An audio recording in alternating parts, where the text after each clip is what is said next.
bayaphila. Ngoba uJesu uzokwenza izilungiso, uzolungisa umonakalo owenzeke ensimini yase-Eden ku-Genesis 3. Uthi umuntu uzicabangela yena. Umuntu yonke into ingane.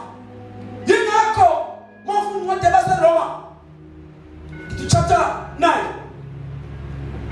verse 9 lithi umuntu ukholwa ngenhliziyo ngomlomo uyavuma avuma ukuthi bazalwane ukuthi uJesu uyinkosi nomsindisi wempilo yakhe. Le ayancane ngempela ukuthi uJesu uyinkosi. Why uthi uyinkosi? Usho ukuthi uyakubusa. Masifika kuJesu